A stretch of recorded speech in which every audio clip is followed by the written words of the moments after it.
ಶ್ರೀ ಗುರುಭ್ಯೋ ನಮಃ. Welcome to NRM academy. Once again part 2 ಬಂದಿದೆ. ನಾವು ಇಂಗ್ಲೀಷಿಂದ ಸ್ಟಾರ್ಟ್ ಮಾಡಬೇಕಿತ್ತು. So the English. On December 31st, 1600, Queen Elizabeth issued a royal charter authorizing the East India Company to trade with Eastern countries for 15 years. ಇದರ ಅರ್ಥ ಏನಪ್ಪ ಅಂದರೆ, ಈ queen Elizabeth ಅನ್ನೋಳು ಈಸ್ಟ್ ಇಂಡಿಯಾ ಕಂಪನಿ ಅಂತ ಒಂದು ಬ್ರಿಟಿಷ್ ಕಂಪನಿ ಇತ್ತು. ಅದಕ್ಕೆ ಈ ಡೇಟ್ನಲ್ಲಿ 31 ಡಿಸೆಂಬರ್ 1600ನಲ್ಲಿ ಒಂದು ರಾಯಲ್ ಚಾರ್ಟರ್ನ ಕೊಡ್ತಾಳೆ. ರಾಯಲ್ ಚಾರ್ಟರ್ ಅಂದರೆ ಏನೂ ಅಲ್ಲ, ಒಂದು ಪರ್ಮಿಷನ್ ಲೆಟರ್ ಅಂತ ಅನ್ಕೋಬೋದು. ಏನಕ್ಕೆ? To trade with eastern countries for 15 years. 15 ವರ್ಷಗಳ ಕಾಲ ನೀವು ಈಸ್ಟರ್ನ್ ಕಂಟ್ರೀಸಲ್ಲಿ ವ್ಯಾಪಾರವನ್ನು ಮಾಡ್ಕೋಬೋದು ಅಂತ ಕ್ವೀನ್ ಎಲಿಜಬೆತ್ ಈಸ್ಟ್ ಇಂಡಿಯಾ ಕಂಪನಿಗೆ ಪರ್ಮಿಷನ್ ಲೆಟರ್ನ ಕೊಡ್ತಾಳೆ. The company started the trade formally in 1613. Formal ಆಗಿ ಅವರು 1613ನಲ್ಲಿ ಅವ್ರದ್ದು ಕಂಪನಿಯನ್ನು ಶುರು ಮಾಡಿದ್ರು. The Mughal emperor Jahangir issued a royal permission to English. Mughal emperor ಆ ಟೈಮ್ನಲ್ಲಿ ಇಂಡಿಯಾದಲ್ಲಿ ಆಳ್ತಿದ್ದು ಜಹಾಂಗೀರ್. ಈ ಜಹಾಂಗೀರು ಏನು ಮಾಡ್ತಾನೆ ಅಂದರೆ, ಈ ಇಂಗ್ಲೀಷ್ ಅಂದರೆ ಬ್ರಿಟಿಷ್ಗೆ ರಾಯಲ್ ಪರ್ಮಿಷನ್ನ ಕೊಡ್ತಾನೆ. ಏನಂತ, ನೀವು ನಿಮ್ಮ ವೇರ್ ಹೌಸ್ ಅಂತ ಅಂದರೆ ನಾನು ಹೇಳ್ದಂಗೆ ಫ್ಯಾಕ್ಟ್ರಿನ ನೀವು ಸೂರತಲ್ಲಿ ಎಸ್ಟಾಬ್ಲಿಷ್ ಮಾಡ್ಕೋಬೋದು ಅಂತ ಕೊಡ್ತಾನೆ. ಅದು 1617ನಲ್ಲಿ. ಅದಾದಮೇಲೆ ಸರ್ ಥಾಮಸ್ ರೋ ಜಹಾಂಗೀರ್ ಹತ್ರ ಬಂದ್ಬಿಟ್ಟು, ನಮಗೆ ಬರೀ ಸೂರತ್ತಲ್ಲ ಬೇರೆ ಬೇರೆ ಜಾಗಗಳಲ್ಲಿ ಪರ್ಮಿಷನ್ ಬೇಕು ಅಂತ ಕೇಳಿದಾಗ ಆವಾಗ ಕೊಡ್ತಾನೆ ಜಹಾಂಗೀರ್ ಪರ್ಮಿಷನ್ನು. ಎಲ್ಲೆಲ್ಲಿ ಕೊಡ್ತಾನೆ ಆವಾಗ? ಆಗ್ರಾ, ಅಹಮದಾಬಾದ್, ಬ್ರೋಚಲ್ಲಿ ನೀವು ಎಸ್ಟಾಬ್ಲಿಷ್ ಮಾಡ್ಬೋದು ಅಂತ ಜಹಾಂಗೀರ್ ಕೊಡ್ತಾನೆ. ಸೊ ಒಂದು ಸ್ವಲ್ಪ ಫಸ್ಟಿಂದ ಹೇಳ್ತೀನಿ. ಕ್ವೀನ್ ಎಲಿಜಬೆತ್ ಏನು ಮಾಡ್ತಾಳೆ, ಈಸ್ಟ್ ಇಂಡಿಯಾ ಕಂಪನಿಗೆ, ನೋಡ್ರಪ್ಪ ನೀವು ಈಸ್ಟರ್ನ್ ಕಂಟ್ರೀಸಲ್ಲಿ 15 ವರ್ಷಗಳ ಕಾಲ ವ್ಯಾಪಾರ ಮಾಡ್ಬೋದು ಅಂತ ಒಂದು ರಾಯಲ್ ಚಾರ್ಟರ್ ಆಥರೈಸ್ ಮಾಡ್ತಾಳೆ, ಅಂದರೆ ಪರ್ಮಿಷನ್ ಲೆಟರ್ ಕೊಡ್ತಾಳೆ. ಸೊ ಕಂಪನಿ 1630ನಲ್ಲಿ ಫಾರ್ಮಲ್ ಆಗಿ ಅವ್ರ ವ್ಯಾಪಾರನ ಶುರು ಮಾಡ್ಕೋತಾರೆ. ಭಾರತದಲ್ಲಿ ಶುರು ಮಾಡೋಕ್ಕೆ ಒಂದು ಜಾಗ ಬೇಕಲ್ಲ. ಸೊ ಅವ್ರ ಫ್ಯಾಕ್ಟ್ರಿನ ಶುರು ಮಾಡಿದವರು ಸೂರತಲ್ಲಿ. ಇದಕ್ಕೆ ಪರ್ಮಿಷನ್ ಕೊಟ್ಟಿದ್ಯಾರು? ಮುಘಲ್ ಎಂಪರರ್ ಜಹಾಂಗೀರ್ ಪರ್ಮಿಷನ್ ಕೊಡ್ತಾನೆ. ಆದರೆ ಸರ್ ಥಾಮಸ್ ರೋ ಎಂಬ ಬ್ರಿಟಿಷ್ ಜಹಾಂಗೀರ್ ಕೋರ್ಟ್ ಅಂದರೆ ಜಹಾಂಗೀರ್ ಆಸ್ಥಾನಕ್ಕೆ ಬಂದುಬಿಟ್ಟು, ನನಗೆ ಬೇರೆ ಬೇರೆ ಜಾಗಗಳಲ್ಲೂ ಫ್ಯಾಕ್ಟ್ರೀಸ್ನ ಓಪನ್ ಮಾಡೋಕ್ಕೆ ಪರ್ಮಿಷನ್ ಬೇಕು ಅಂತ ಕೇಳಿಬಿಟ್ಟು ಪರ್ಮಿಷನ್ ತಗೋತಾನೆ. ಎಲ್ಲೆಲ್ಲಿ ಎಸ್ಟಾಬ್ಲಿಷ್ ಮಾಡ್ತಾನೆ? ಆಗ್ರಾ, ಅಹಮದಾಬಾದ್ ಮತ್ತು ಬ್ರೋಚ್. ಈ ಸರ್ ಥಾಮಸ್ ರೋ ಬಂದಿದ್ದು ಎಲ್ಲಿಂದ? ಜೇಮ್ಸ್ I ಎಂಬ ರಾಜ ಯುರೋಪ್ನಲ್ಲಿರ್ತಾನೆ, ಅವನ ಆಸ್ಥಾನದಿಂದ ಬಂದಿರ್ತಾನೆ. ಎಲ್ಲಿಗೆ? ಜಹಾಂಗೀರ್ ಆಸ್ಥಾನಕ್ಕೆ. ಸೊ ಪರ್ಮಿಷನ್ ಸಿಕ್ಕಿದ ಮೇಲೆ ಈ 3 ಜಾಗಗಳಲ್ಲಿ ಎಸ್ಟಾಬ್ಲಿಷ್ ಮಾಡ್ತಾನೆ ಅವ್ನ ಫ್ಯಾಕ್ಟ್ರಿನ. ನೆಕ್ಸ್ಟ್ ನೋಡೋಣ. 1639ನಲ್ಲಿ in 1639 English took Madras from the king of Chandragiri ಎಂಬ ರಾಜನಿಂದ ಇವರೇನು ಮಾಡ್ತಾರೆ? ಮದ್ರಾಸ್ನ ತಗೋತಾರೆ. ಇಂಗ್ಲೀಷು 1639ನಲ್ಲಿ ಮದ್ರಾಸ್ನ ಗೆದ್ಕೋತಾರೆ. ಯಾರಿಂದ? ಚಂದ್ರಗಿರಿ ಎಂಬ ಕಿಂಗಿಂದ. And established a strong fort name Saint George fort. ಇದು ಕೇಳ್ತಾ ಇರ್ತಾರೆ, frequent question. Saint George fort ಹೇಗೆ ಎಸ್ಟಾಬ್ಲಿಷ್ ಆಯಿತು ಅಂತ ಕೇಳ್ತಾರೆ. ಅವಾಗ ಆನ್ಸರ್ ಏನು ಬರ್ತೀರಾ? English took Madras from king Chandragiri and established strong fort named Saint George fort. Later, Charles II, the Prince of England, gave Bombay on an annual rent of £10 to East India Company in 1668. ಸ್ವಲ್ಪ ವರ್ಷಗಳಾಯಿತು. 1668ಅಲ್ಲಿ Charles II ಅನ್ನೋನು ಇಂಗ್ಲೆಂಡ್ನ ಆಳ್ತಿರ್ತಾನೆ. ಅವನು ರಾಜ್ಕುಮಾರ ಅಲ್ಲಿದ್ದು. ಅವನೇನು ಮಾಡ್ತಾನೆ, ಬಾಂಬೆ ಅವನ ಅಧೀನದಲ್ಲಿರುತ್ತೆ, ಅಂದರೆ ಅವನ ಅಧಿಕಾರದಲ್ಲಿರುತ್ತೆ. So ಅವನೇನು ಮಾಡ್ತಾನೆ, ಈ ಈಸ್ಟ್ ಇಂಡಿಯಾ ಕಂಪನಿನೇ ಬೇರೆ, ನಾ ಹೇಳಿದೆ ಈಸ್ಟ್ ಇಂಡಿಯಾ ಕಂಪನಿನೇ ಬೇರೆ, ರಾಜರು ಆಳ್ತಿದ್ರಲ್ಲ ಅವರೇ ಬೇರೆ. ಸೊ ಇವನೇನು ಮಾಡ್ತಾನೆ, ಬಾಡಿಗೆಗೆ ಅಂದ್ಬಿಟ್ಟು 10 ಪೌಂಡ್ಗೆ ವರ್ಷಕ್ಕೆ 10 ಪೌಂಡ್ಸ್ಗೆ ಬಾಡಿಗೆಗೆ ಈಸ್ಟ್ ಇಂಡಿಯಾ ಕಂಪನಿಗೆ ಬಾಂಬೆ ಸಿಟಿನ ಕೊಡ್ತಾನೆ. ಯಾವಾಗ? 1668ಅಲ್ಲಿ. Next, in 1690 the English purchased 3 villages, namely Sutanuti, Calcutta, Govindapur. ಇನ್ನೊಂದು ಸ್ವಲ್ಪ ವರ್ಷಗಳಾಯಿತು. 1690ಅಲ್ಲಿ ಇಂಗ್ಲಿಷ್ 3 ಹಳ್ಳಿಗಳನ್ನ ತಗೋತಾರೆ, ಸುತನೌತಿ, ಕಲ್ಕತ್ತಾ ಮತ್ತು ಗೋವಿಂದಪುರ ಅಂತ.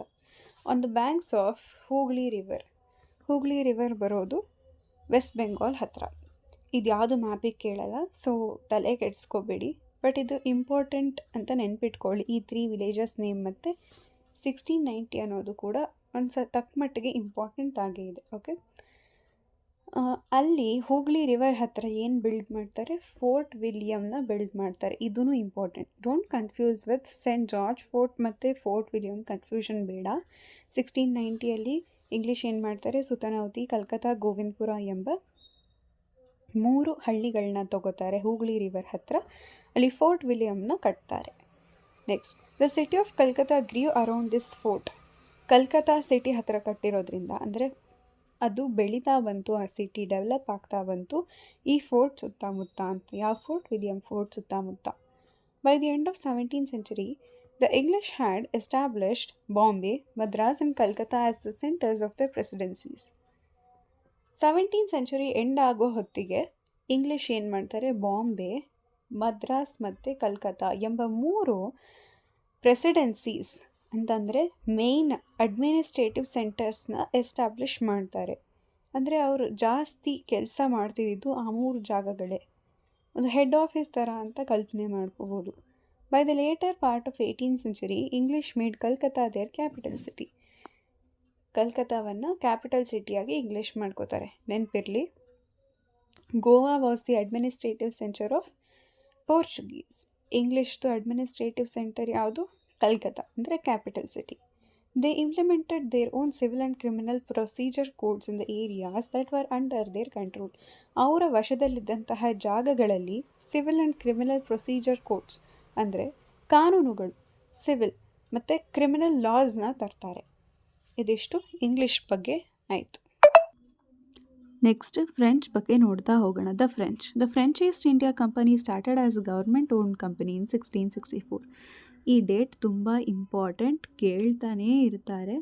1664 date. Okay, French East India company, don't confuse it with the East India company. French East India company ಅಂತಂದರೆ ಫ್ರೆಂಚ್ ಶುರು ಮಾಡಿದ್ದು, ನೆನಪಿರಲಿ.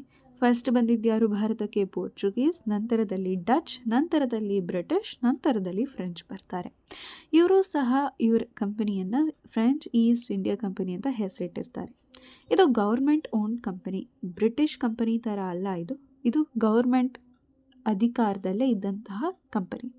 1664 ಶುರು ಮಾಡ್ತಾರೆ. It started it's first factory at Surat. ನಾ ಹೇಳ್ದಂಗೆ ಸೂರತ್ನಲ್ಲಿ ಎಲ್ಲರೂ ಅವರ ಫಸ್ಟ್ ಫ್ಯಾಕ್ಟ್ರಿಯನ್ನು ಸೆಟಪ್ ಮಾಡ್ತಾರೆ. ಇವರು ಕೂಡ ಸೂರತ್ನಲ್ಲಿ ಅವ್ರ ಫಸ್ಟ್ ಫ್ಯಾಕ್ಟ್ರಿನ ಎಸ್ಟಾಬ್ಲಿಷ್ ಮಾಡ್ತಾರೆ. ಯಾವಾಗ? 1668. Later they established its factories in Machilipatnam, Chandernagore, Mahe, Karaikal, Kasim Bazar, Balasore. ಇದೆಲ್ಲ ಮ್ಯಾಪ್ನಲ್ಲಿ ಕೇಳೋದಿಲ್ಲ, ತಲೆ ಕೆಡಿಸ್ಕೊಳ್ಳೋ ಅವಶ್ಯಕತೆ ಇಲ್ಲ. ಮೇಲ್ನೋಟಕ್ಕೆ ನೋಡ್ಕೊಂಡಿರಿ ಎಕ್ಸಾಮ್ ಹತ್ತಿರ ಬಂದಾಗ. In 1674 the French took Valikondapuram from local Muslim official and developed it into major trade centre. ಇದು ಇಂಪಾರ್ಟೆಂಟ್ ಆಗಿರುವಂಥದ್ದು. Valikondapuram from local Muslim official. ಪೇಪರ್ನ ಟಫ್ ಮಾಡೋ ಉದ್ದೇಶ ಇದ್ದರೆ ಈ ಕ್ವೆಶ್ಚನ್ನ ಕೇಳ್ಬೋದು. ಯಾವ ಕ್ವೆಶ್ಚನ್ನ ಕೇಳ್ಬೋದು? ಫ್ರೆಂಚ್ ಅವರು ವಾಲಿಕಂದಪುರಂನ ಯಾರಿಂದ ತೊಗೊಂಡ್ರು ಅಂತ ಕೇಳಿದ್ರೆ ಲೋಕಲ್ ಮುಸ್ಲಿಂ ಅಫಿಷಿಯಲ್ ಅಂತ ಆನ್ಸರ್ ಬರೀಬೇಕು. ಏನಿದ್ರ ಅರ್ಥ? 1674 ಫ್ರೆಂಚ್ ಅವರು ವಾಲಿಕಂದಪುರಂ ಎಂಬ ಪ್ಲೇಸ್ನ ಲೋಕಲ್ ಮುಸ್ಲಿಂ ಅಫಿಷಿಯಲ್, ಒಬ್ಬ ಮುಸ್ಲಿಂ ಆಳ್ತಿರ್ತಾನೆ, ಒಬ್ಬ ಇರ್ತಾನೆ, ಅವನ ಹತ್ರ ತಗೊಂಡು ಅದನ್ನು ಡೆವಲಪ್ ಮಾಡಿ ಅವರ ಮೇಜರ್ ಟ್ರೇಡ್ ಸೆಂಟರ್ ಆಗಿ ಮಾಡ್ಕೋತಾರೆ. ಅವರ ವ್ಯಾಪಾರಗಳು ಅಲ್ಲಿಂದಲೇ ನಡೆಯೋ ಹಾಗೆ ಮಾಡ್ಕೋತಾರೆ. Later it came to be known as Puducherry. ಇದು ತುಂಬ ಇಂಪಾರ್ಟೆಂಟ್. ಪುದುಚೇರಿ, ವಾಲಿಕಂದಪುರಂನೇ ನಾವು ಪುದುಚೇರಿ ಅಂತ ಕರಿತೀವಿ. ಸೊ ಅದೇ ಅವರ ಕ್ಯಾಪಿಟಲ್ ಕೂಡ ಆಗುತ್ತೆ. ಇಲ್ಲಿ ಬಂದಿದೆ, this became the capital of French. ನೀವು ಪಾಂಡಿಚೇರಿ ಅಂತನಾದರೂ ಬರೀಬಹುದು, ಪುದುಚೇರಿ ಅಂತನಾದರೂ ಬರೀಬಹುದು. ಕ್ಯಾಪಿಟಲ್ ಆಯಿತು ಇದು. ಸೊ ಕ್ಯಾಪಿಟಲ್ ಕೇಳಿದಾಗ ಪುದುಚೇರಿ ಅಥವಾ ಪಾಂಡಿಚೇರಿ ಬರೀಬೇಕಾಗತ್ತೆ. ವಾಲಿಕಂದಪುರಂ ಅಂತ ಬರೀಬೇಡಿ. ಓಕೆ, ನೆನಪಿರಲಿ, ವಾಲಿಕಂದಪುರಂನ ಲೋಕಲ್ ಮುಸ್ಲಿಂ ಅಫಿಷಿಯಲ್ ಹತ್ರ ತಗೊಂಡು ಡೆವಲಪ್ ಮಾಡಿ, ಕ್ಯಾಪಿಟಲ್ ಮಾಡಿ, ನೇಮ್ ಚೇಂಜ್ ಮಾಡಿ ಪುದುಚೇರಿ ಅಂತ ಇಡ್ತಾರೆ. Okay, of the French till they left India. Dupleix, ಇದು ಸೈಲೆಂಟ್ ಆಗಿದೆ. ಡ್ಯೂಪ್ಲೆ ಅನ್ನೊಬ್ಬ government official, French government official ಇರ್ತಾನೆ. ಅವನು 1746 ಪಾಂಡಿಚೇರಿಗೆ ಬರ್ತಾನೆ. ಗವರ್ನರ್ ಜನರಲ್ ಆಗಿರ್ತಾನೆ ಫ್ರೆಂಚ್ದು. ಓಕೆ, ಅವನು he had high ambitions of establishing the French as a major power in South India. ಸ್ವಲ್ಪ ನೆನಪಿರಲಿ ಕಾನ್ಸೆಪ್ಟ್. ಡ್ಯೂಪ್ಲೆ ಎನ್ನುವಂತಹ ಗವರ್ನರ್ ಜನರಲ್ ಏನು ಮಾಡ್ತಾನೆ, 1746 ಪಾಂಡಿಚೇರಿಗೆ ಬರ್ತಾನೆ. ಯಾಕೆ? ಹೈ ಆ್ಯಂಬಿಷನ್ಸ್ ಇತ್ತು ಅವನ ಹತ್ರ. ಹೈ ಆ್ಯಂಬಿಷನ್ಸ್ ಅಂದರೆ ದೊಡ್ಡ ದೊಡ್ಡ ಗುರಿ ಇತ್ತು. ಏನು ಗುರಿ? Establishing French as a major power in south India. ದಕ್ಷಿಣ ಭಾರತದಲ್ಲಿ ಫ್ರೆಂಚ್ ತುಂಬ ದೊಡ್ಡ ಪವರ್ ಆಗಿ ಬೆಳಿಬೇಕು ಎಂಬ ಗುರಿ ಇಟ್ಕೊಂಡು ಬಂದಿದ್ದ ಪಾಂಡಿಚೇರಿಗೆ. This ambition led to Carnatic wars with English. ಈ ಸೆಂಟೆನ್ಸ್ ತಲೆಯಲ್ಲಿ ಇರಲೇಬೇಕಾಗತ್ತೆ. ಅಗೇನ್ ಪೇಪರ್ ಒಂದು ಸ್ವಲ್ಪ ಮೀಡಿಯಮ್ ಆಗಿದ್ರೂ ಈ ಕ್ವೆಶ್ಚನ್ ಕೇಳುವ ಸಾಧ್ಯತೆ ಇದೆ. ಲಾಸ್ಟ್ ಲೈನಿಂದ ಕ್ವೆಶ್ಚನ್ ಎತ್ತುತ್ತಾರೆ. ಯಾವ ಕಾರಣದಿಂದ ಕರ್ನಾಟಿಕ್ ವಾರ್ಸ್ ನಡೆಯಿತು ಅಂತ ಕೇಳ್ತಾರೆ.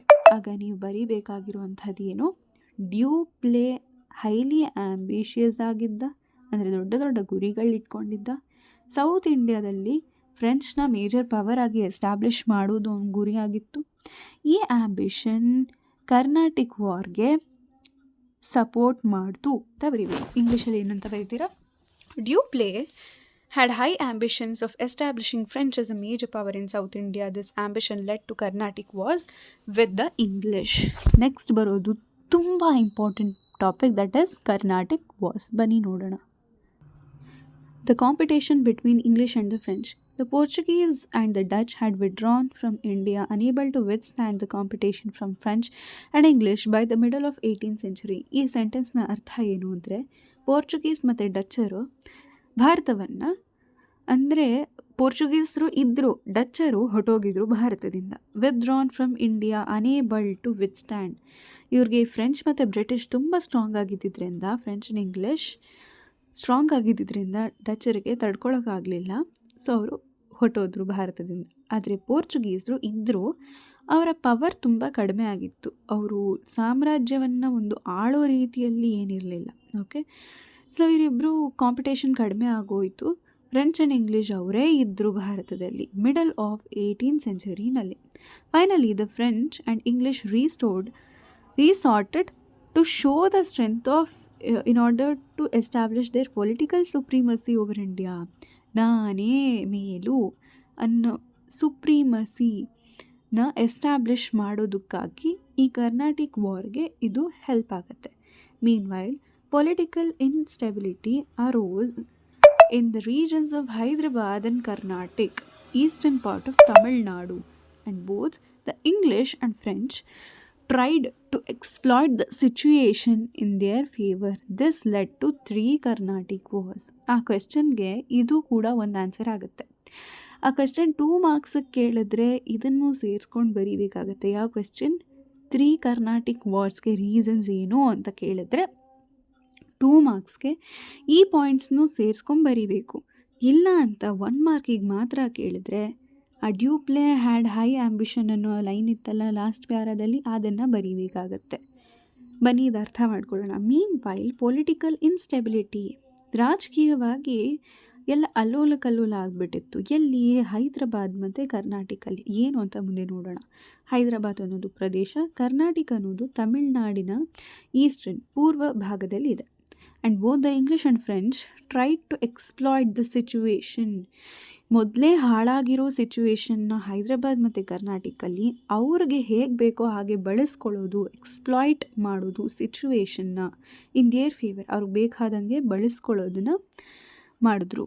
This led to 3 Carnatic wars. ಇದರಿಂದ ಕ್ವೆಶ್ಚನ್ ಬರೋ ಸಾಧ್ಯತೆಗಳು ಇರುತ್ತವೆ. ಓಕೆ, ಬನ್ನಿ ನೋಡೋಣ ಕರ್ನಾಟಿಕ್ ವಾರ್ಸ್ನ.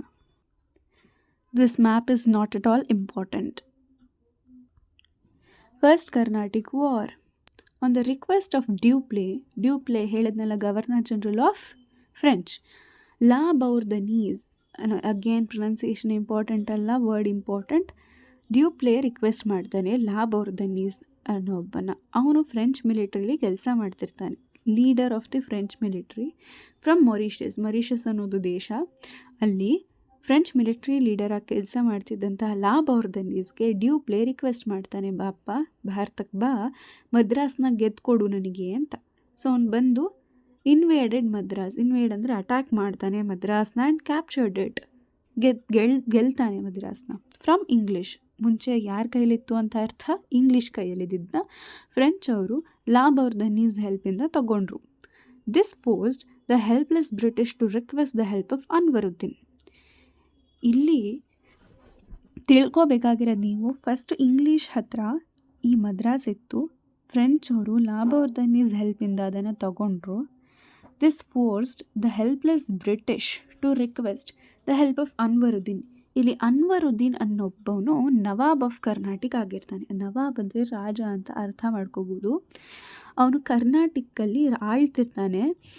ಬ್ರಿಟಿಷ್ ಏನು ಮಾಡ್ತಾರೆ, ಕೇಳ್ತಾರೆ ಹೆಲ್ಪ್ನ, ನೀನೇನಾದರೂ ಹೆಲ್ಪ್ ಮಾಡಿ ನಮಗೆ ಮದ್ರಾಸ್ನ ವಾಪಸ್ ಕೊಡಬಹುದಾ ಅಂತ ಕೇಳ್ತಾರೆ ಬ್ರಿಟಿಷ್ ಅವರು.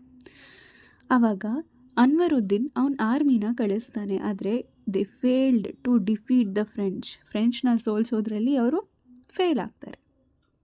Finally La Bourdonnais took money from English and returned Madras and went back to Mauritius. ಏನು ಮಾಡಿದ್ರು ಬ್ರಿಟಿಷ್ ತಮ್ಮ ಮದ್ರಾಸ್ನ ವಾಪಸ್ ತಗೊಳಕ್ಕಾಗದೇ ಇರೋದ್ರಿಂದ ಲಾ ಬೌರ್ದನೀಸ್ ಯಾರು ಮದ್ರಾಸ್ನ ಫ್ರೆಂಚಿಗೆ ಕೊಟ್ಟಿರ್ತಾರೋ ಗೆದ್ದು ಅವನಿಗೇನೆ ಲಂಚ ಕೊಡ್ತಾರೆ. ಇಲ್ಲಿ ನೋಡಿ, ಲಾ ಬೌರ್ದನೀಸ್ ಮನಿಯನ್ನು ತಗೋತಾನೆ ಬ್ರಿಟಿಷಿಂದ, ತಗೊಂಡು ಮರಿಷಿಯಸ್ಗೆ ಹೋಗ್ತಾನೆ. ಸುಮ್ಮನೆ ಹೋಗೋದಿಲ್ಲ, ಮದ್ರಾಸ್ನ ವಾಪಸ್ ಕೊಟ್ಬಿಟ್ಟು ಇಂಗ್ಲೀಷ್ಗೆ ಹೋಗ್ತಾನೆ. ದಿಸ್ ಎನ್ರೇಜ್ಡ್, ಕೋಪ ಬರೆಸ್ತು, enraged Dupleix and he attempted to take Madras but failed. ಇದರಿಂದ ಕೋಪ ಬಂತು ಡ್ಯೂಪ್ಲೆಗೆ. ನಾನು ಹೆಲ್ಪ್ ಕೇಳಿದ್ದವನು ಬ್ರಿಟಿಷ್ಗೆ ಹೆಲ್ಪ್ ಮಾಡಿಬಿಟ್ನಲ್ಲ ಲಾ ಬೌರ್ದನೀಸ್ ಅಂತ ಕೋಪ ಬಂತು. So he attempted to take Madras but failed. ಅವನು ನಾನೇ ಯಾಕೆ ಮದ್ರಾಸ್ನ ತಗೋಬಾರ್ದು, ಲಾ ಬೌರ್ದನೀಸ್ ಹೋದರೆ ಹೋಗಲಿ ಅಂತ ಅಗೇನ್ ಟ್ರೈ ಮಾಡ್ತಾನೆ ಮದ್ರಾಸ್ನ ಅಟ್ಯಾಕ್ ಮಾಡೋಕ್ಕೆ. ಆದರೆ ಸೋತ್ ಹೋಗ್ತಾನೆ. Finally the war ended with a treaty. ಒಂದು ಒಪ್ಪಂದ, ಟ್ರೀಟಿ ಆಗುತ್ತೆ ಯುರೋಪ್ನಲ್ಲಿ between France and England.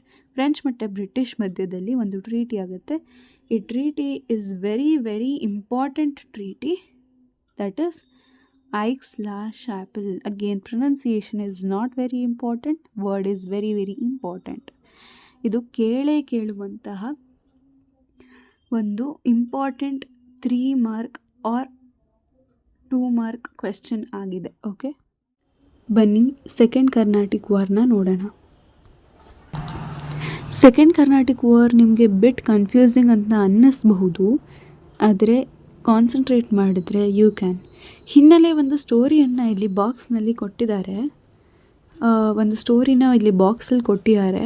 So ಅದನ್ನು ಟೈಮ್ ಆದರೆ ಎಕ್ಸ್ಪ್ಲೇನ್ ಮಾಡ್ಬೋದಿತ್ತು, ಬಟ್ ಅದು not needed for the exam.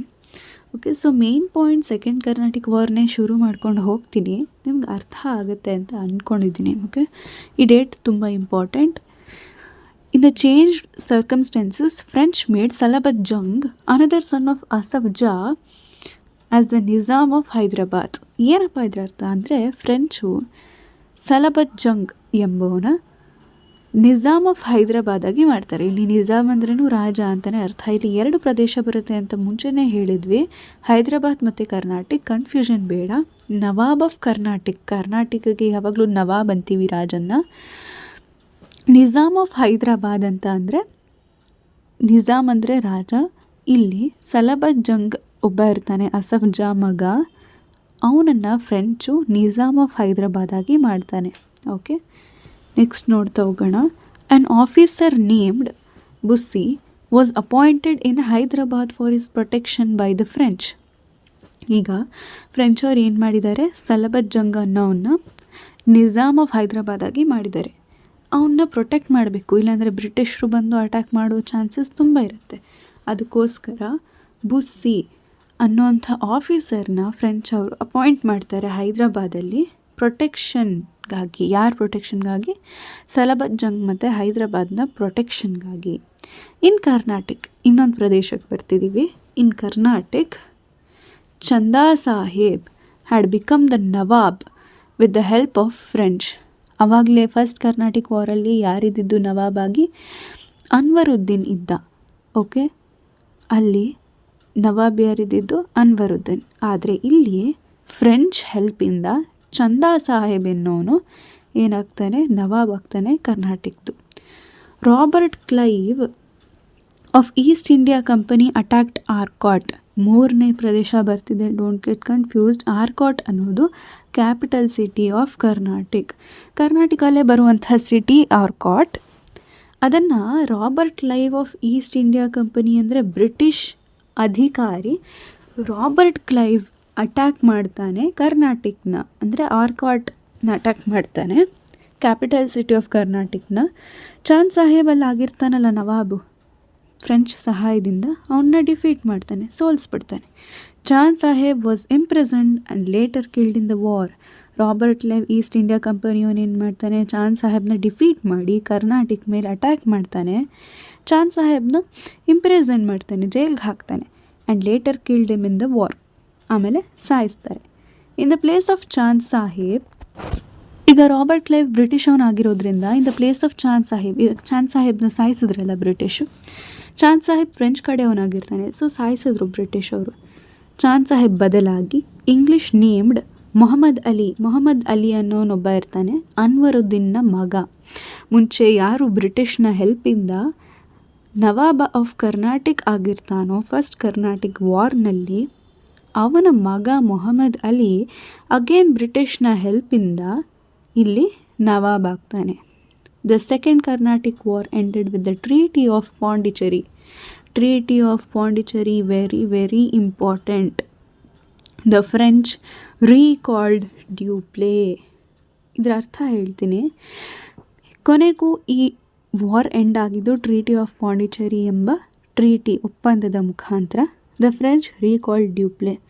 French ಅವ್ರು ಏನು ಮಾಡ್ತಾರೆ, ವಾಪಸ್ಸು ಫ್ರಾನ್ಸಿಗೆ ಡ್ಯೂಪ್ಲೆನ ಕರ್ಕೋತಾರೆ. ಯಾಕೆ, ನಿನಗೇನು ಯೂಸ್ ಇಲ್ಲ ಭಾರತಕ್ಕೆ ಕಳಿಸಿ, ಏನು ಪವರ್ ಎಸ್ಟಾಬ್ಲಿಷ್ ಮಾಡಲಿಲ್ಲ ನೀನು, ಎಷ್ಟೊಂದು ಕರ್ನಾಟಿಕ್ ವಾರ್ನ ಮಾಡಿದ್ರೂ ವೇಸ್ಟು. ನಮ್ಮ ಏನು ಮದ್ರಾಸ್ ಮತ್ತು ಕರ್ನಾಟಕ ಪ್ರದೇಶನ ಬ್ರಿಟಿಷ್ಗೆ ಬಿಟ್ಕೊಟ್ಟಿದ್ದರಿಂದ ಈ ಯುದ್ಧದಲ್ಲಿ ಬ್ರಿಟಿಷ್ ಅಂತಿಮವಾಗಿ ಗೆದ್ರಲ್ಲ. ಸೊ ಫ್ರೆಂಚ್ ಅವ್ರಿಗೆ ಡಿಸಪಾಯಿಂಟ್ಮೆಂಟ್ ಆಗಿ ಡ್ಯೂಪ್ಲೆನ ವಾಪಸ್ ಕರ್ಕೋತಾರೆ.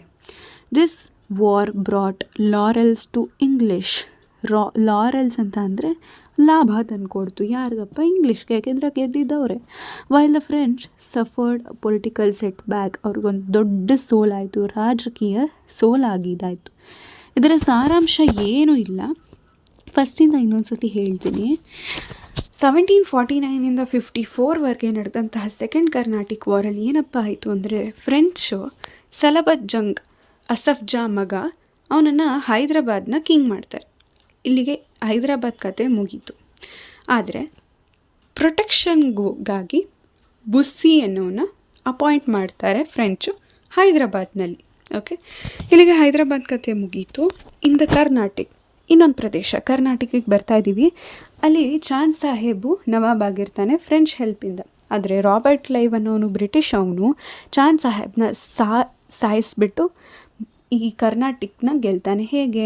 ಬೈ ಅಟ್ಯಾಕಿಂಗ್ ದಿ ಆರ್ಕಾಟ್ನಲ್ಲಿ ಅಟ್ಯಾಕ್ ಮಾಡ್ತಾನೆ. Okay, capital city of Karnataka and defeated Chand ಸಾಹೇಬ್ನ ಸೋಲಿಸಿ ಜೈಲ್ಗೆ ಹಾಕಿ ಕೊಂದು ಎಲ್ಲ ಮಾಡ್ತಾನೆ. ಚಾಂದ್ ಸಾಹೇಬ್ ಆಯಿತಾ. ಆಮೇಲೆ ಮೊಹಮ್ಮದ್ ಅಲಿ, ಅನ್ವರುದ್ದೀನ್ನ ಮಗ ಆಗಿದ್ದಂಥ ಮೊಹಮ್ಮದ್ ಅಲಿನ ತೊಗೊಂಡು ಬಂದು ಚಾಂದ್ ಸಾಹೇಬ್ ಬದಲಾಗಿ ರಾಜ ಮಾಡ್ತಾರೆ. ಯಾರು? ಬ್ರಿಟಿಷ್ ಅವರು.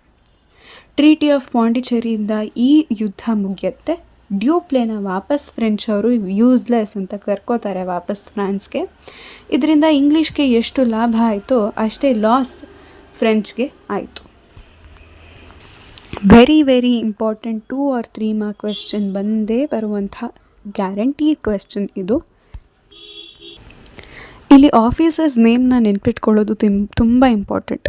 ಫಸ್ಟ್ ಕರ್ನಾಟಿಕ್ ವಾರಲ್ಲಿ ಲಾಬೌರ್ದನಿಸ್ ಮತ್ತು ಡ್ಯೂಪ್ಲೆ ಬರ್ತಾರೆ. ಸೆಕೆಂಡ್ ಕರ್ನಾಟಿಕ್ ವಾರಲ್ಲಿ ಬುಸ್ಸಿ ಡ್ಯೂಪ್ಲೆ ಮತ್ತು ಇವ್ನು ಬರ್ತಾನೆ, ಯಾರು? ರಾಬರ್ಟ್ ಕ್ಲೈವ್ ಬರ್ತಾನೆ. ಯಾರ್ಯಾರು ಫ್ರೆಂಚ್ ಕಡೆಯವರು, ಯಾರ್ಯಾರು ಬ್ರಿಟಿಷ್ ಕಡೆಯವರು ಅನ್ನೋದನ್ನ ಒಂದು ಸ್ವಲ್ಪ ರಿವೈಸ್ ಮಾಡ್ಕೊಳ್ಳಿ. ಥರ್ಡ್ ಕರ್ನಾಟಿಕ್ ವಾರ್ ಬಂದರೆ 1756 63ವರೆಗೆ ನಡೀತು. ಇಲ್ಲೂ ಅಷ್ಟೇ ಆಫೀಸರ್ಸ್ ನೇಮ್ ಇಂಪಾರ್ಟೆಂಟ್. ಕೌಂಟ್ ದೆ ಲಾಲಿ ಅನ್ನೋನು ಫ್ರೆಂಚ್ ಅವನು ಏನು ಮಾಡ್ತಾನೆ, ವ್ಯಾಂಡಿವಾಶ್ ಎಂಬ ಫೋರ್ಟ್ನ 1760 ಗೆಲ್ಲಕ್ಕೆ ಟ್ರೈ ಮಾಡ್ತಾನೆ.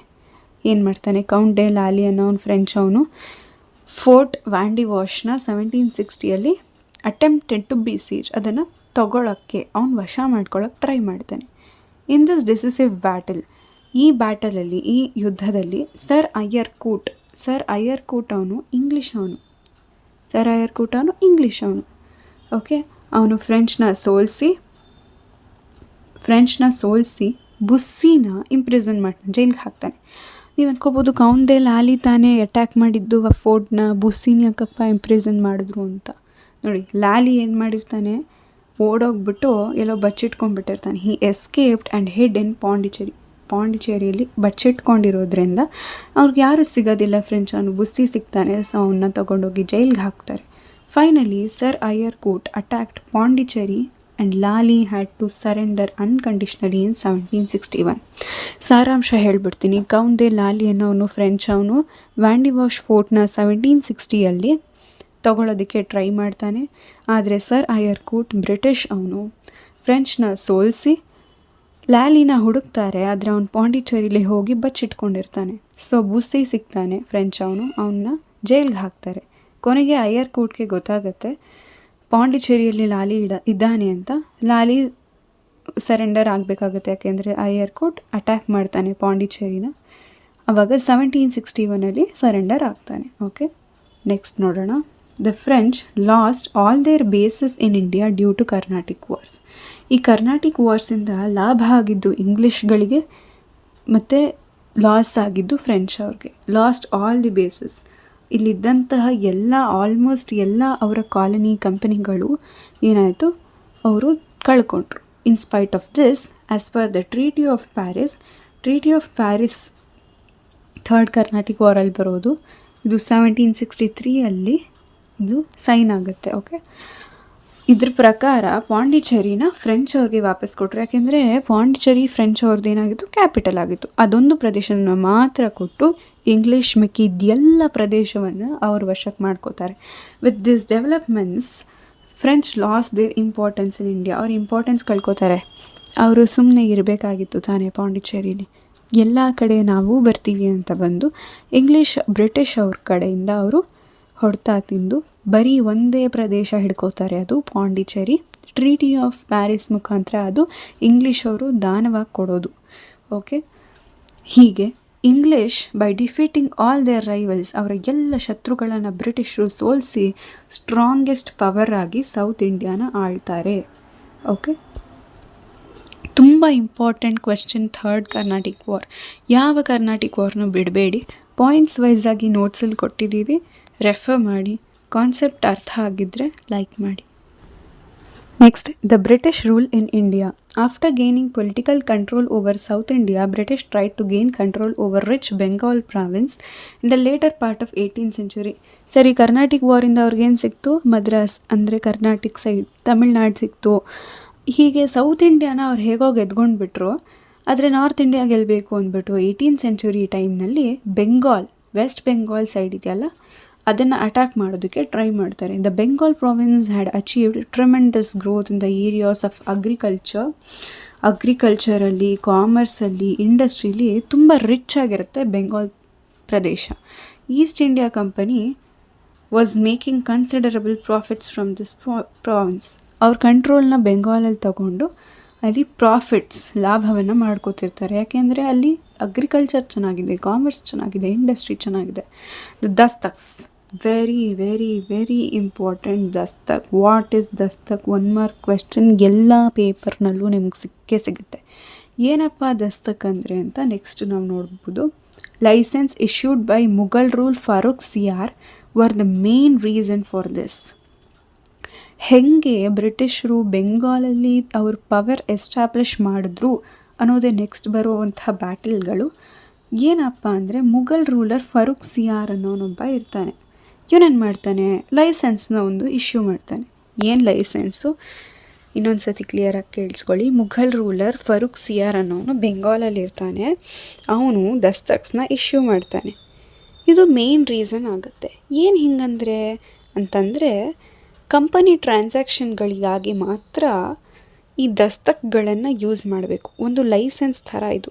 ಈಗ ಗಾಡಿ ಲೈಸೆನ್ಸ್ ಮಾಡಿಸ್ಕೋತೀವಲ್ಲ, ಗಾಡಿ ಓಡಿಸ್ಬೇಕಂದ್ರೆ ಗಾಡಿ ಲೈಸೆನ್ಸ್ ಬೇಕು. ಹಾಗೆ ಬೆಂಗಾಲಲ್ಲಿ ವ್ಯಾಪಾರ ಮಾಡಬೇಕಂದ್ರೆ ದಸ್ತಕ್ ಎಂಬ ಲೈಸೆನ್ಸ್ ಎಲ್ಲರ ಹತ್ರ ಇರಲೇಬೇಕಾಗಿತ್ತು. ಆದರೆ ಈ ಲೈಸೆನ್ಸ್ ಸಾಮಾನ್ಯ ಜನರಿಗೆ, ಬ್ರಿಟಿಷ್ಗಳಿಗೆ ಈಸಿಯಾಗಿ ಸಿಗ್ತಾ ಇರಲಿಲ್ಲ. ಮುಘಲ್ ಎಂಪರರ್ ಏನು ಮಾಡ್ದ, ಈ ಲೈಸೆನ್ಸ್ನ ಇಶ್ಯೂ ಮಾಡಿ ಕೇವಲ ಕೆಲವ್ರು ಮಾತ್ರ ಕಂಪನಿ ಅಫಿಷಿಯಲ್ಸಿಗೆ ಮಾತ್ರ ಲಿಮಿಟ್ ಆಗೋ ಥರ ಮಾಡ್ದ. ಕೆಲವ್ರು ಅವನಿಗೆ ಬೇಕಾದಂಥವ್ರಿಗೆ ಮಾತ್ರ ಕೊಡೋ ಥರ ಮಾಡ್ದ. ಇದರಿಂದ ಬೆಂಗಾಲ್ ಗೌರ್ಮೆಂಟ್ಗೆ ತುಂಬ ಲಾಸ್ ಆಯಿತು. ಬೆಂಗಾಲ್ ಗವರ್ನಮೆಂಟ್ ಅಂದರೆ ಇಲ್ಲಿ ಯಾರಪ್ಪ ಅಂದರೆ ಇಲ್ಲಿ ಕೊಟ್ಟಿದ್ದಾರೆ ನೋಡಿ, this resulted in huge loss in Bengal government, ಅಂದರೆ ಬ್ರಿಟಿಷ್ ಅಂತ. Hence all the nawabs from Murshid Ali Khan, Ali Vardi Khan opposed such misuse. ಇವನು ಮಾಡಿದ್ದಂತಹ ಕೆಲಸದಿಂದ ಬೇರೆ ಬೇರೆ ಚಿಕ್ಕ ಚಿಕ್ಕ ರಾಜರಿರ್ತಾರಲ್ಲ ನವಾಬರು, ಇಲ್ಲಿ ಬೆಂಗಾಲ್ಗೂ ನವಾಬ್ ಅಂತಲೇ ಹೇಳ್ತೀವಿ. ಮುರ್ಷಿದ್ ಅಲಿ ಅನ್ನೋನು, ವರ್ದಿ ಖಾನ್ ಅನ್ನೋನು, ಇವರೆಲ್ಲ ಇದನ್ನು ಅಪೋಸ್ ಮಾಡ್ತಾರೆ, ಪ್ರತಿಭಟನೆ ಮಾಡ್ತಾರೆ. ಇದರಿಂದ ಏನಾಗುತ್ತೆ, ನವಾಬ್ಸ್ಗೂ ಕಂಪನಿಗೂ, ನವಾಬ್ಸ್ ಅಂದರೆ ಚಿಕ್ಕ ಚಿಕ್ಕ ರಾಜರು ಮತ್ತು ಬ್ರಿಟಿಷ್ ಗೌರ್ನಮೆಂಟ್ಗೂ ಒಂದು ಚಿಕ್ಕ ಜಗಳ ಶುರು ಆಗುತ್ತೆ. ಇದು 2 ಯುದ್ಧವಾಗಿಯೇ ಪರಿವರ್ತನೆ ಆಗಿಬಿಡುತ್ತೆ. ಇಂಡಿಯನ್ ಹಿಸ್ಟ್ರಿನ ಚೇಂಜ್ ಮಾಡುತ್ತೆ. ಪ್ಲಾಸಿ ಮತ್ತು ಬಕ್ಸರ್ ವಾರ್ ಅಂತ. ಈ ವಾರ್ ಬಗ್ಗೆ ತಿಳ್ಕೊಳ್ಳೋದಕ್ಕಿಂತ ಮುಂಚೆ ಒಂದು ಮಾತು, ಇಲ್ಲಿವರೆಗೂ ನಾನೇನು ಎಕ್ಸ್ಪ್ಲೈನ್ ಮಾಡಿದೆ ಕರ್ನಾಟಿಕ್ ವಾರ್ ಆದಮೇಲಿಂದ ಈ ಪ್ಯಾರ ಇದು ಇಂಪಾರ್ಟೆಂಟ್ ಅಲ್ಲ. ಇದರಲ್ಲಿ ಕೇಳೋದು ದಸ್ತಕ್ ಅಂದರೆ ಏನು ಅಂತ ಮಾತ್ರ. ನೆಕ್ಸ್ಟ್ ನಾನು ಅದನ್ನು ಹೇಳ್ತೀನಿ. ಬಟ್ ಪ್ಲಾಸಿ ಮತ್ತು ಬಕ್ಸರ್ ವಾರ್ಸ್ ಇದೆಯಲ್ಲ ತುಂಬಾ important. More than Carnatic wars ಈ ಕ್ವೆಶ್ಚನ್ಸ್ನ ಜಾಸ್ತಿ ಕೇಳ್ತಾರೆ. ಇದರಲ್ಲಿ ನಿಮಗೆ ಔಟ್ಕಮ್ಸ್ ಕೇಳೋ ಸಾಧ್ಯತೆ ಜಾಸ್ತಿ ಇರುತ್ತೆ ರೀಸನ್ಸ್ಗಿಂತ. ಓಕೆ, ಸೊ ಗಮನ ಇಟ್ಟು ಕೇಳಿ. ಇಷ್ಟು ದಿನ ನಾನು ಬಾಕ್ಸ್ ಇಂಪಾರ್ಟೆಂಟ್ ಅಲ್ಲ ಅಂತ ಹೇಳ್ತಿದ್ದೆ, ಬಟ್ ದಿಸ್ ಟೈಮ್ ಈ ಬಾಕ್ಸ್ ತುಂಬ ಇಂಪಾರ್ಟೆಂಟ್ ಆಗಿದೆ.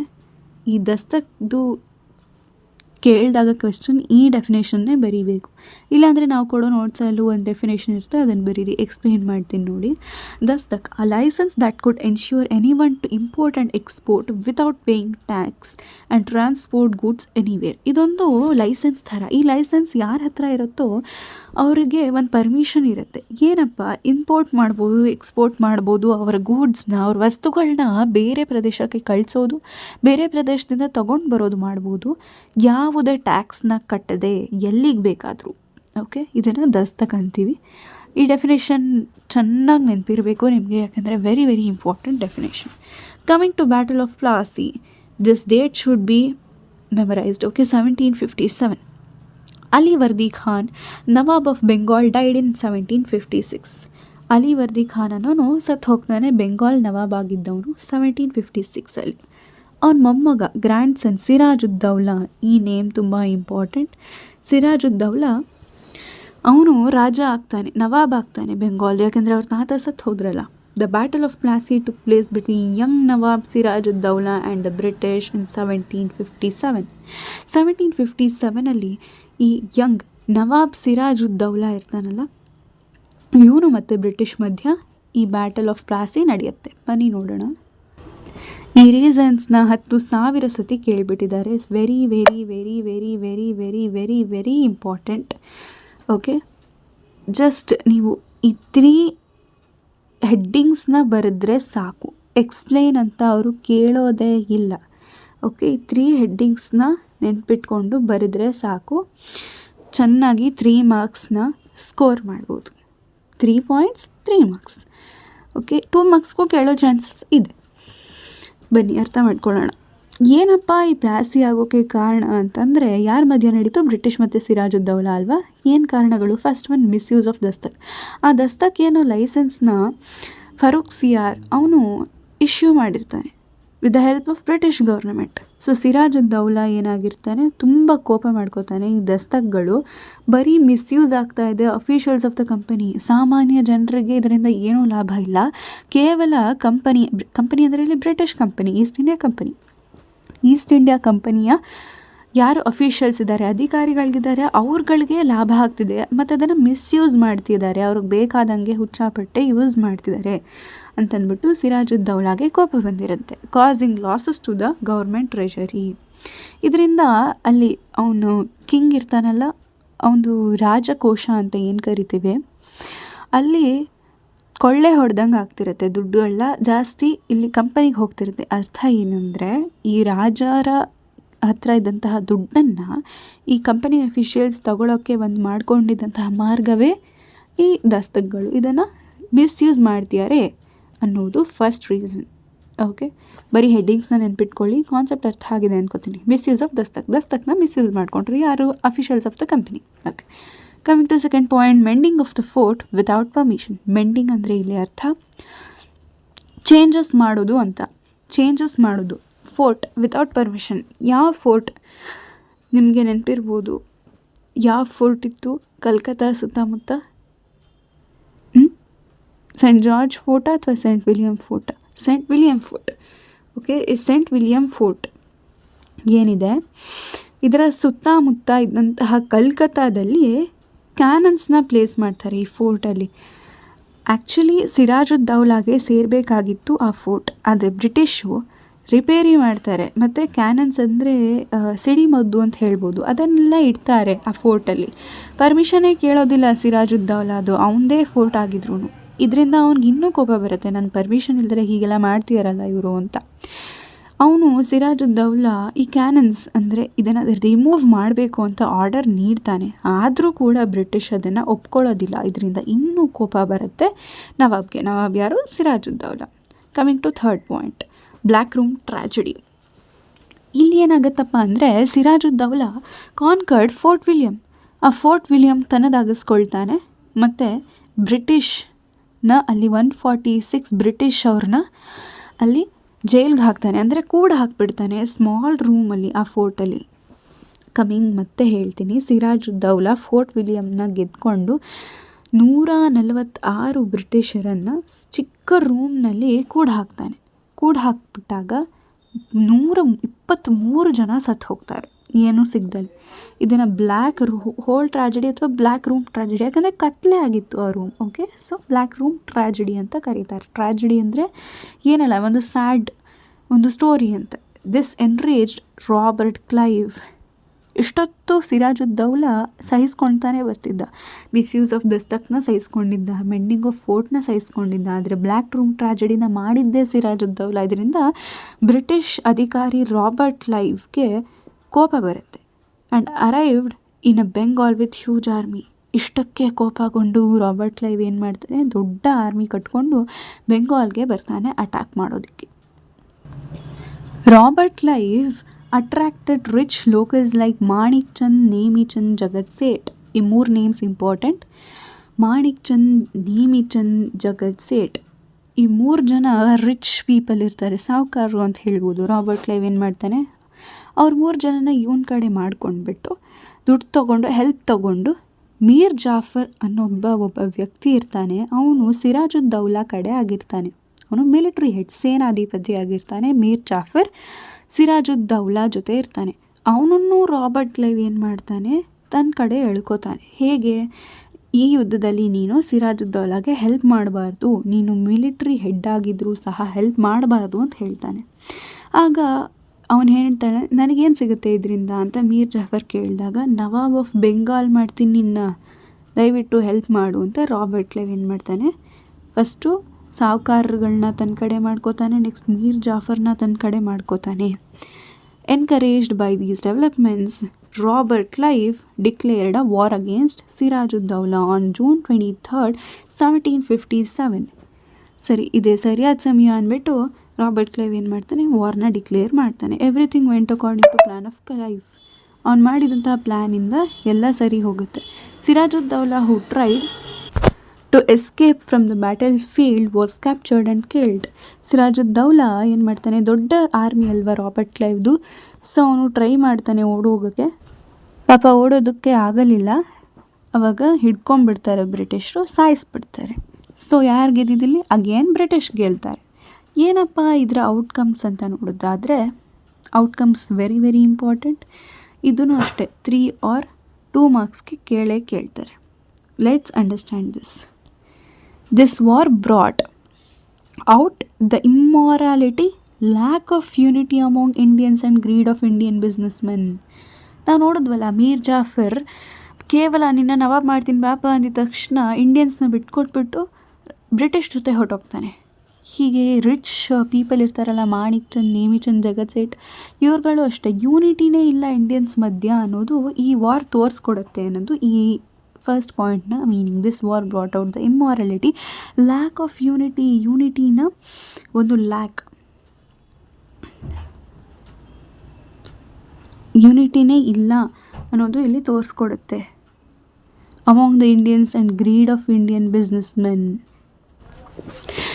ಬಿಸ್ನೆಸ್ಮೆನ್ ಅದೇ ರಿಚ್ ಪೀಪಲ್ದು ಗ್ರೀಡಿನೆಸ್ನ ನಾವು ಇಲ್ಲಿ ನೋಡ್ಬೋದು.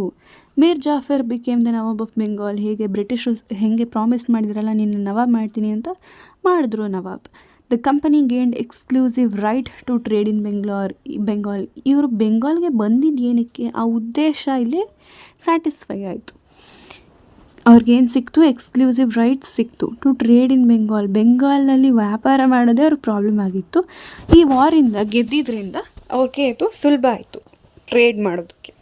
Mir Jafar had to pay ₹17 crores and 70 lakhs to Siraj-ud-Dawla as war indemnity for the attack of Fort William. War ಮಾಡಿದ್ನಲ್ಲ ಸಿರಾಜುದ್ದೌಲಾ, ಅದರ ಪರವಾಗಿ ಮೀರ್ ಜಾಫರ್ ಸಿರಾಜುದ್ದೌಲಾಗೆ ಏನು ಕೊಡಬೇಕಿತ್ತು, 17 crores 17 ಕೋಟಿ 70 ಲಕ್ಷ ಕೊಡಬೇಕಿತ್ತು ಸಿರಾಜುದ್ದೌಲಾಗೆ. ವಾರ್ ಇಂಡೆಮ್ನಿಟಿ ಅಂತೆ. ವಾರ್ ಇಂಡೆಮ್ನಿಟಿ ಅಂದರೆ ಮೀನಿಂಗು ಯುದ್ಧದಲ್ಲಿ ಲಾಸ್ ಏನಾಯಿತು ಅದನ್ನು ಮನಿ ರೂಪದಲ್ಲಿ ಕೊಡೋದು. ಇಷ್ಟು ಲಾಸ್ ಆಯಿತಾ, ಇದಕ್ಕಿಷ್ಟು ಕೊಡ್ತೀವಿ ನಿಮಗೆ ಪರಿಹಾರ ಅಂತ ಹೇಳ್ತೀವಲ್ಲ ಅದು. For the attack of Fort ವಿಲಿಯಮ್ನ ಅಟ್ಯಾಕ್ ಮಾಡಿದ್ದಕ್ಕಾಗಿ ಮೀರ್ ಜಾಫರು ಬ್ರಿಟಿಷ್ ಪರವಾಗಿ 17 ಕೋಟಿ 70 ಲಕ್ಷ ಕೊಡಬೇಕಿತ್ತು ಸಿರಾಜುದ್ದೌಲಾಗೆ. ಸಿರಾಜುದ್ದೌಲಾ ಇಲ್ಲವಲ್ಲ ಅಂತ ನೀವು ಕೇಳಿದ್ರೆ ಆನ್ ರಿಲೇಟಿವ್ಸ್ಗೆ ಅಂತ ಅರ್ಥ ಮಾಡ್ಕೋಬೇಕಿಲ್ಲಿ. Outcomes are once again very very important. In a nutshell, Mir Jafar became victim of company and its employees. ಏನೋ ನವಾಬೇನೋ ಮಾಡಿದ್ರು ಅಂತ ಖುಷಿ ಪಡ್ತಿದ್ರೆ ಮೀರ್ ಜಾಫರ್ ಇಷ್ಟೊಂದು ದುಡ್ಡನ್ನ ಕಟ್ಟಬೇಕು ಅಂತ ಹೇಳಿಬಿಟ್ರು ಬ್ರಿಟಿಷರು. Even though the treasury went bankrupt due to this greediness of company and its officials were never satisfied. ಈ ಬ್ರಿಟಿಷ್ ಅವ್ರದ್ದು ದುಡ್ಡು ಎಷ್ಟೊಂದು ಲಾಸ್ ಆಗಿದ್ರು ಅವ್ರದ್ದು ಗ್ರೀಡಿನೆಸ್ ಏನು ಕಡಿಮೆನೇ ಆಗಿರಲಿಲ್ಲ ಅಂತ. The British projected Mir Jafar as an inefficient nawab and brought in his nephew Mir Qasim as the new nawab. ಇಲ್ಲಿ ನೋಡಿ ಬ್ರಿಟಿಷರು ಆಟನ ನಾವು ಇಲ್ಲಿ ನೋಡ್ಬೋದು.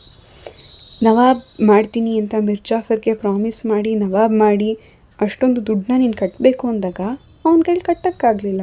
ಸೊ ಅವನ್ನ ಏನಂತ ಡಿಕ್ಲೇರ್ ಮಾಡ್ತಾರೆ, ಇನ್ಎಫಿಷಿಯಂಟ್ ನವಾಬ್, ವೇಸ್ಟ್, ಯೂಸ್ಲೆಸ್, ಕೆಲ್ಸಕ್ಕೆ ಬಾರ್ದ ನವಾಬ್, ಫಿಟ್ ಅಲ್ಲ ನವಾಬ್ ಆಗೋಕ್ಕೆ ಅಂತ ಡಿಕ್ಲೇರ್ ಮಾಡಿಬಿಟ್ಟು ಬ್ರಿಟಿಷ್ ಅವರು ಅವನ ನೆಫ್ಯೂ ಅಂತ ಅಂದರೆ ನೀವು ಅರ್ಥ ಮಾಡ್ಕೋಬೋದು ಸೋದರ. Battle of Buxar 1764. Mir Qasim was an efficient administrator. ಅಂದರೆ ಅವನಿಗೆ ಸಾಮರ್ಥ್ಯ ಇತ್ತು ಅಂತ, ಚೆನ್ನಾಗಿ ಅಡ್ಮಿನಿಸ್ಟ್ರೇಟ್ ಮಾಡ್ತಿದ್ದ, ಚೆನ್ನಾಗಿ ಆಳ್ತಿದ್ದ Mir Qasim. In the beginning he remained loyal to the company.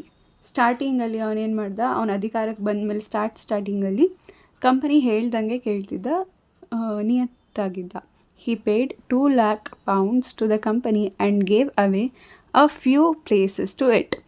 ಅವನು 2 ಲಕ್ಷ ಪೌಂಡ್, ಬ್ರಿಟಿಷ್ದು ಕರೆನ್ಸಿ ಪೌಂಡ್ ಅಲ್ವಾ, ಸೊ 2 ಲಕ್ಷ ಪೌಂಡ್ನ ಕಂಪನಿಗೆ ಕೊಟ್ಟ, ಮತ್ತು ಒಂದು ಸ್ವಲ್ಪ ಜಾಗಗಳನ್ನ ಬಿಟ್ಕೊಟ್ಟ. ಲಾಯಲ್ ಆಗಿದ್ದ ಅಂತ ತೋರಿಸೋದಕ್ಕೆ ಇದನ್ನು ಕೊಟ್ಟಿದ್ದಾರೆ ಅಷ್ಟೇ. ಇದೆಲ್ಲ ಇಂಪಾರ್ಟೆಂಟ್ ಅಲ್ಲ, ಇಂಪಾರ್ಟೆಂಟ್ ಬರೋದು ಔಟ್ಕಮ್ಸ್ ತುಂಬ ಇಂಪಾರ್ಟೆಂಟ್ ಬ್ಯಾಟಲ್ ಆಫ್ ಬಕ್ಸರಲ್ಲಿ. ಸ್ಟೋರಿ ಸುಮ್ಮನೆ ಅರ್ಥ ಮಾಡ್ಕೊಳ್ಳಿ. Shortly afterwards he declared himself an independent king. First ಸ್ಟಾರ್ಟಿಂಗಲ್ಲಿ ಕಂಪನಿಗೆ ನಿಯತ್ತಾಗಿದ್ದವನು ಆಮೇಲೆ ಅವ್ನು ಬಣ್ಣ ತೋರ್ಸೋಕ್ಕೆ ಶುರು ಮಾಡ್ದ. ಯಾಕೆ ಅಂದರೆ ಅವನಿಗೆ ಗೊತ್ತಾಯಿತು ಬ್ರಿಟಿಷ್ರ ಬುದ್ಧಿ. ಸೊ ಅವನು ನಾನು ಇಂಡಿಪೆಂಡೆಂಟ್ ಕಿಂಗ್, ನಿಮ್ಮ ಕೈ ಕೆಳಗೆ ಬರೋದಿಲ್ಲ ಅಂತ ಡಿಕ್ಲೇರ್ ಮಾಡಿಕೊಂಡ. After verifying the misuse of dastaks, ಆ ದಸ್ತಕ್ ಎಂಬ ಲೈಸೆನ್ಸು ತುಂಬ ಮಿಸ್ಯೂಸ್ ಆಗ್ತಾಯಿತ್ತು ಬ್ರಿಟಿಷಿಂದ ಅಂತ ಅವನಿಗೆ ಗೊತ್ತಾದ ಮೇಲೆ, ಇನ್ನೊಂದು ಸತಿ ಕನ್ಫರ್ಮ್ ಮಾಡ್ಕೊಂಡ್ಮೇಲೆ he declared all business was duty free in Bengal. ಬೆಂಗಾಲ್ನಲ್ಲಿ ಯಾರು ಬೇಕಾದರೂ ಭಾರತೀಯರು ಚೆನ್ನಾಗಿ ವ್ಯಾಪಾರ ಮಾಡ್ಬೋದು, ಯಾವುದೇ ಲೈಸೆನ್ಸ್ನ ಪಡಿದೆ ಅಂತ ಡಿಕ್ಲೇರ್ ಮಾಡ್ದ. ವಾಸ್ ಡ್ಯೂಟಿ ಫ್ರೀ ಅಂದರೆ ಅದೇ meaning. Indians competed against the British in all spheres of business. ಎಲ್ಲ ಥರದ ವ್ಯಾಪಾರಗಳು, ಎಲ್ಲ ವಸ್ತುಗಳನ್ನ ಮಾರೋದ್ರಲ್ಲಿ, ಟೆಕ್ಸ್ಟೈಲ್ಸ್ ಆಗಿರ್ಬೋದು, ಆಹಾರ ಪದಾರ್ಥಗಳಾಗಿರ್ಬೋದು, ಮಸಾಲೆ ಪದಾರ್ಥಗಳಾಗಿರ್ಬೋದು ಇತ್ಯಾದಿಗಳಲ್ಲಿ ಇಂಡಿಯನ್ಸ್ ಮತ್ತು ಬ್ರಿಟಿಷ್ಗೆ ಕಾಂಪಿಟೇಷನ್ನೇ ಬಂದ್ಬಿಡ್ತು ಈ ಒಂದು ಡ್ಯೂಟಿ ಫ್ರೀ ಮಾಡಿದ್ದಕ್ಕಾಗಿ. As a result the British trade suffered considerably. ಭಾರತೀಯ ವಸ್ತುಗಳು ಚೆನ್ನಾಗಿದ್ದರಿಂದ, ಚೆನ್ನಾಗಿ ವ್ಯಾಪಾರ ಆಗ್ತಿದ್ರಿಂದ ಬ್ರಿಟಿಷ್ ಅವ್ರಿಗೆ ಲಾಸ್ ಆಯಿತು. This was enough for the British to oppose the nawab. ಇಷ್ಟೇ ಸಾಕಿತ್ತು ಅವ್ರಿಗೆ ಈ ನವಾಬ್ ಅಂದರೆ ಇವನೇ ಮೀರ್ ಕಾಸಿಮ್ನ ಅಪೋಸ್ ಮಾಡೋದಕ್ಕೆ. They brought in Mir Jafar again. ಅವ್ರ ಮಾವ ಇರ್ತಾನಲ್ಲ, ಮೆಟರ್ನಲ್ ಅಂಕಲ್, ಅವ್ರನ್ನ ವಾಪಸ್ ಕರ್ಕೊಂಡು ಬಂದು ಮೀರ್ ಕಾಸಿಮ್ನ ಅಧಿಕಾರದಿಂದ ಕೆಳಗೆ ಇಳಿಸ್ಬಿಟ್ಟು ಮೀರ್ ಜಾಫರ್ನ ವಾಪಸ್ ಮಾಡ್ತಾರೆ ನವಾಬಾಗಿ. Mir Qasim knew the cunningness of British. ಅವನಿಗೆ ಬ್ರಿಟಿಷ್ ಬುದ್ಧಿ ಗೊತ್ತಿತ್ತು, ಹೇಗೆ ಕಂತ್ರಿ ಬುದ್ಧಿ ಅಂತ. He went for an organised war against them. ಅದಕ್ಕಾಗಿ ಒಂದು ಯುದ್ಧನ ಮಾಡ್ತಾನೆ ಕ್ಲೀನಾಗಿ ಪ್ಲ್ಯಾನ್ ಮಾಡಿಕೊಂಡು. He was supported by Indian merchants and artisans. Indians ಯಾಕೆ ಅಂದರೆ ಇಂಡಿಯನ್ಸ್ ಮರ್ಚೆಂಟ್ಸ್ ಮತ್ತು ಆರ್ಟಿಸನ್ಸ್ ಸಪೋರ್ಟ್ ಮಾಡಿದ್ರು ಅಂದರೆ ವ್ಯಾಪಾರ ಎಲ್ಲ ಮಾಡೋದಕ್ಕೆ ಹೆಲ್ಪ್ ಮಾಡಿರ್ತಾನೆ. ಲೈಸೆನ್ಸ್ ಬೇಕಿಲ್ಲ ಅಂತ ಡಿಕ್ಲೇರ್ ಮಾಡಿರ್ತಾನಲ್ಲ ಅದಕ್ಕೆ. Mir Qasim entered into agreements with Mughal ruler Shah Alam second. ಮೀರ್ ಕಾಸಿಮ್ಗೆ ಹೆಲ್ಪ್ ಬೇಕಾಗಿತ್ತು, ಅವ್ನು ಪವರ್ಫುಲ್ ಆಗಿರಲಿಲ್ಲ. ಸೊ ಶಾ ಆಲಂ ಸೆಕೆಂಡ್ ಅನ್ನೋ ಒಬ್ಬ ಮುಘಲ್ ರೂಲರಿಂದ ಹೆಲ್ಪ್ ತಗೋತಾನೆ. ಮತ್ತು ಅವಧ್ ಅನ್ನೋ ಒಂದು ಪ್ಲೇಸ್ ಇದೆ, ಅಲ್ಲಿ ಶುಜುದ್ದೌಲಾ ಅನ್ನೋನು ಆಳ್ತಿರ್ತಾನೆ. ಅವರಿಬ್ಬರಿಂದ ಹೆಲ್ಪ್ ತಗೋತಾನೆ. The combined forces of Mir Qasim. Combined force ಅಂತಂದರೆ ಶುಜುದ್ದೌಲಾ, ಶಾ ಆಲಂ ಸೆಕೆಂಡ್, ಮೀರ್ ಕಾಸಿಮ್ 3 ಜನನು ಒಟ್ಟಿಗೆ ಸೇರಿಕೊಂಡು face the British army led by Hector Munro. Hector ಮನ್ರೋನು ಗವರ್ನರ್ ಮಿಲಿಟರಿ ಜನರಲ್ ಆಗಿದ್ದ ಬಕ್ಸರಲ್ಲಿ. ಅವ್ರ ವಿರುದ್ಧ ವಾರ್ನ ಮಾಡ್ತಾರೆ. ಅದಾದಮೇಲೆ Mir Qasim was defeated and ran away from the battlefield. ಅವ್ನು ಪವರ್ಫುಲ್ ಆಗಿರಲಿಲ್ಲ, ಸೊ ಅವನ್ನ ಸೋಲಿಸ್ಬಿಟ್ರು ಬ್ರಿಟಿಷ್. ಮತ್ತು ಅವನು ಜೀವಕ್ಕೆ ಹೆದರ್ಕೊಂಡು ಹೊರಟೋದ ಬ್ಯಾಟಲ್ ಫೀಲ್ಡಿಂದ, ಯುದ್ಧ ಭೂಮಿಯಿಂದ. Shah Alam second surrendered. ಅವನೇನೋ ಹೊರಟೋದ. ಶಾ ಆಲಂ ಸೆಕೆಂಡ್ ಒಪ್ಪಂದ ಮಾಡ್ಕೊಂಡಿರ್ತಾನಲ್ಲ, ಅವನು ಸರೆಂಡರ್ ಆಗ್ತಾನೆ ಬ್ರಿಟಿಷ್ಗೆ. The efforts of combined forces to stop the British failed miserably. ಇವ್ರು 3 ಜನ ಸೇರ್ಕೊಂಡು ಬ್ರಿಟಿಷನ್ನ ಎದುರಿಸಿದ್ರು ಕೂಡ ಅವರಷ್ಟೊಂದು ಪವರ್ಫುಲ್ ಆಗಿಲ್ಲದೆ ಇರೋದ್ರಿಂದ ಫೇಲ್ ಆದರು. Outcomes very very important. First one, Shah Alam second accorded the diwani rights over Bengal to the British. Diwani right ಅಂದರೆ ಏನು ಅಂತ ನೋಡೋಣ. The right to collect land taxes ಅಂತ ಇದೆ. The right to collect land taxes ಅಂತಂದರೆ ಲ್ಯಾಂಡ್ ಟ್ಯಾಕ್ಸ್ನ ಕಲೆಕ್ಟ್ ಮಾಡೋದಕ್ಕೆ ಒಂದು ರೈಟ್ ಇರ್ತಾಯಿತ್ತು, ಅದನ್ನು ದಿವಾನಿ ರೈಟ್ ಅಂತಾರೆ. ಇದು 1 ಮಾರ್ಕರ್ ಇಂಪಾರ್ಟೆಂಟ್ ಕ್ವೆಶ್ಚನ್, ಆಫನ್ ಆಗಿ ಕೇಳ್ತಾನೆ ಇರ್ತಾರೆ. ಬನ್ನಿ.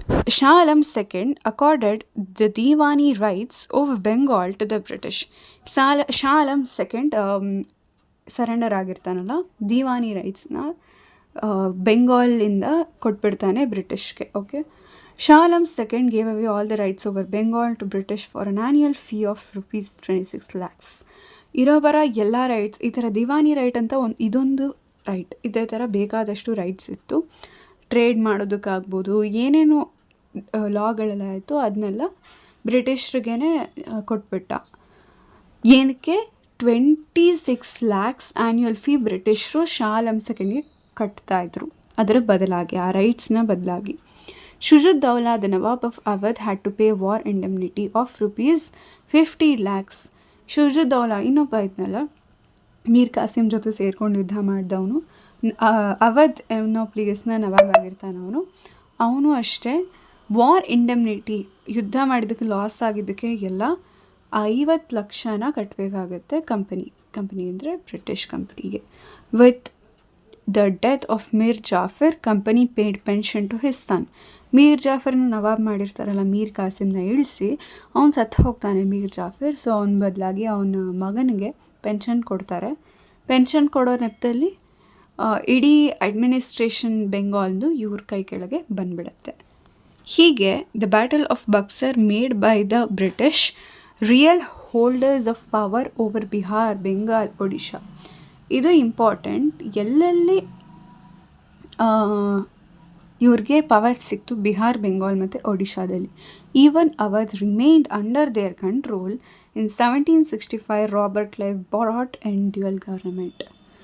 ಅವಧ್ ಕೂಡ ಅವ್ರ ಕೈ ಕೆಳಗೆ ಬಂತು. ಯಾಕೆ ಹೇಳಿ? ಶುಜುದ್ದೌಲಾ ಅವಧ್ನ ರಾಜ ಆಗಿರ್ತಾನೆ, ಅವನು ಕೂಡ ಸರೆಂಡರ್ ಆಗಿರ್ತಾನಲ್ಲ ಅದಕ್ಕೆ. 1765ನಲ್ಲಿ Robert Clive brought dual government. Who brought dual government? What is dual government? When was it brought? ಅಂತೆಲ್ಲ ಕ್ವೆಶನ್ಸ್ ಕೇಳ್ತಾರೆ. Important 1 marks in Bengal. Dual government ಅಂದ್ರೇನು? As per this the British had the right to collect land taxes. ಬ್ರಿಟಿಷರಿಗೆ ಕೇವಲ ಅವರು land ಟ್ಯಾಕ್ಸ್ನ collect ಮಾಡೋದು ಅಷ್ಟೇ ಅವ್ರ ಕೆಲಸ ಆಗಿತ್ತು. ಆದರೆ ಇಂಡಿಯನ್ ಕಿಂಗ್ಸ್ ಯಾರಿರ್ತಾರಲ್ಲ ಬ್ರಿಟಿಷ್ರ ಕೈ ಕೆಳಗೆ, ಅವ್ರ ನವಾಬ್ಸ್, ಅವ್ರಿಗೆ ಅಡ್ಮಿನಿಸ್ಟ್ರೇಟಿವ್ ಇಶ್ಯೂಸ್, ಜಸ್ಟಿಸ್ ಆಗಿರಬಹುದು, ಬೇರೆ ಬೇರೆ ಇಶ್ಯೂಸ್ನ ಅವರು ಕೌಂಟರ್ ಮಾಡಬೇಕಾಗಿತ್ತು. In this way the British gain political control over India to protect their business interests. ಅವ್ರ ವ್ಯಾಪಾರನ ಚೆನ್ನಾಗಿ ಬೆಳೆಸೋದಕ್ಕಾಗಿರಬಹುದು, ಎಲ್ಲದಕ್ಕೆ ಅವ್ರೇನು ಮಾಡ್ತಾ ಬಂದರು, ಪೊಲಿಟಿಕಲ್ ಕಂಟ್ರೋಲ್ನ ಪಡ್ಕೊಂಡ್ರು. ಇಲ್ಲಿಗೆ ಈ ಚಾಪ್ಟರ್ ಕಂಪ್ಲೀಟ್ ಆಗುತ್ತೆ. ಈ ಚಾಪ್ಟರ್ ಸ್ಟಾರ್ಟಿಂಗಿಂದ ಎಂಡಿಂಗ್ವರೆಗೆ 2x ಸ್ಪೀಡಲ್ಲಿ ನೀವು ಕೇಳ್ಬೋದು, ರಿವಿಷನ್ ಆದಂಗೆ ಆಗುತ್ತೆ. ನಾವು ನೋಟ್ಸ್ನ ಡಿಸ್ಕ್ರಿಪ್ಷನಲ್ಲಿ ಹಾಕಿರ್ತೀವಿ, ರೆಫರ್ ಮಾಡಿ. ಇಂಪಾರ್ಟೆಂಟ್ ಕ್ವೆಶ್ಚನ್ಸ್ನ ಮಾತ್ರ ಓದ್ಕೊಳ್ಳಿ, ಕತೆ ಪುರಾಣ ಎಲ್ಲ ಬೇಡ. ನಾನು ಇಂಪಾರ್ಟೆಂಟ್ ಅಂತ ಹೇಳಿರೋದನ್ನ. Thanks for watching. Like, share and subscribe.